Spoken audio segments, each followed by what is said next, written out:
ಸನ್ಮಾನ್ಯ ಬಿ ಕೃಷ್ಣಪ್ಪನವರೇ, ನಮ್ಮ ಚಿಕ್ಕಬಳ್ಳಾಪುರ ಲೋಕಸಭಾ ಕ್ಷೇತ್ರದ ಸಂಸದರಾದಂಥ ಡಾಕ್ಟರ್ ಕೆ ಸುಧಾಕರ್ ಅಣ್ಣನವರೇ, ನಮ್ಮ ಯಲಹಂಕ ಕಾಂಗ್ರೆಸ್ನ ಹಿರಿಯ ಮುಖಂಡರಾದಂಥ ಕೇಶವರಾಜಣ್ಣನವರೇ, ಮಾಜಿ ವಿಧಾನ ಪರಿಷತ್ ಸದಸ್ಯರಾದಂಥ ಸನ್ಮಾನ್ಯ ಬಿ ಕೃಷ್ಣಪ್ಪಣ್ಣನವರೇ, ಒಕ್ಕಲಿಗರ ಸಂಘದ ಪದಾಧಿಕಾರಿಗಳು, ಹಾಗೆ ನಮ್ಮ ಸಮುದಾಯದ ಎಲ್ಲ ಮುಖಂಡರುಗಳೇ, ನಿಮ್ಮೆಲ್ಲರಿಗೂ ನನ್ನ ಹೃದಯಪೂರ್ವಕ ನಮಸ್ಕಾರಗಳು. ಬಂಧುಗಳೇ, ಇವತ್ತಿನ ಕಾರ್ಯಕ್ರಮದ ಮುಖ್ಯ ಉದ್ದೇಶ ಮುಂಬರುವ ಕೆಂಪೇಗೌಡ ಜಯಂತ್ಯೋತ್ಸವನ ಯಾವ ರೀತಿ ನಾವು ಆಚರಣೆ ಮಾಡಬೇಕು ಅಂತ.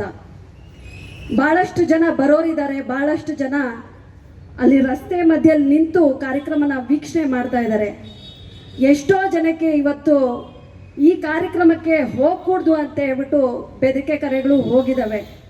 ನಾನು ಒಂದು ಹೇಳೋದಕ್ಕೆ ಇಷ್ಟಪಡ್ತೀನಿ, ನಮ್ಮ ನಾಡ ಪ್ರಭುಗಳಾದ ಕೆಂಪೇಗೌಡರು ಪರಾಕ್ರಮಕ್ಕೆ, ತ್ಯಾಗಕ್ಕೆ ಹೆಸರುವಾಸಿ ಆದಂಥವರು. ಇಂಥ ಒಂದು ಭೂಮಿಯಲ್ಲಿ ನಾವೆಲ್ಲ ಜನ್ಮ ಪಡೆದಿದ್ದೀವಿ, ನಾವು ಈ ನೀರನ್ನ ಕುಡಿದಿದ್ದೀವಿ. ಸೊ ನಮಗೆ ಪರಾಕ್ರಮ ಅನ್ನೋದು ನಮ್ಮ ರಕ್ತದಲ್ಲಿದೆ. ನಾವು ಯಾರ ಬೆದರಿಕೆಗೋ ನಾವು ಎದುರೋ ಅಂಥವರಲ್ಲ. ನಾನು ಎಲ್ರಿಗೂ ಸಹ ಮನವಿ ಮಾಡ್ತಾ ಇದ್ದೀನಿ, ಮುಂದೆ ನಮ್ಮ ದಿಗ್ಗಜರು ಏನು ನಿರ್ಧಾರ ಮಾಡ್ತಾರೆ, ಯಾವ ದಿನ ಜಯಂತ್ಯೋತ್ಸವ ಆಚರಣೆ ಮಾಡಬೇಕು ಅಂತ ಒಂದು ನಿರ್ಧಾರ ತಗೊತಾರೆ, ಆವತ್ತಿನ ದಿನ ತಾವೆಲ್ಲರೂ ಸಹಸ್ರಾರು ಸಂಖ್ಯೆಯಲ್ಲಿ ಭಾಗವಹಿಸಬೇಕು ಅಂತ ಹೇಳ್ಬಿಟ್ಟು ನಾನು ಕೇಳ್ಕೊಳ್ತೀನಿ. ಹಾಗೆ ನನ್ನ ಒಂದು ವೈಯಕ್ತಿಕ ಮನವಿ ಏನಂತಂದರೆ, ನಮ್ಮ ಸಮಾಜವನ್ನು ಬಲಗೊಳಿಸಿ, ನಮ್ಮ ಸಮುದಾಯದಲ್ಲಿ ಬಹಳಷ್ಟು ಜನ ಆರ್ಥಿಕವಾಗಿ ಹಿಂದುಳಿದಂಥ ಕುಟುಂಬಗಳಿದ್ದಾವೆ. ಅವ್ರಿಗೆ ಒಂದು ಒಳ್ಳೆಯ ವಿದ್ಯಾಭ್ಯಾಸ ಆಗಿರ್ಬೋದು, ಒಂದು ಒಳ್ಳೆಯ ಆಸ್ಪತ್ರೆ ನಿರ್ಮಾಣ ಕಾರ್ಯ ಆಗಬೇಕು ಅಂತ ನಾನು ಎಲ್ಲರಲ್ಲೂ ಕೇಳ್ಕೊತೀನಿ.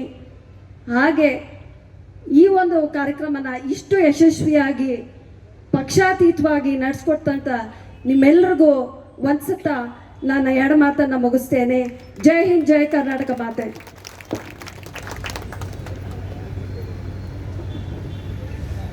ಈಗ ರಾಜ್ಯ ಒಕ್ಕಲಿಗರ ಸಂಘದ ಅಧ್ಯಕ್ಷರು ಹಿರಿಯರು ಆದಂಥ ಶ್ರೀನಿವಾಸಣ್ಣವರು ನಮ್ಮ ಯಲಹಂಕ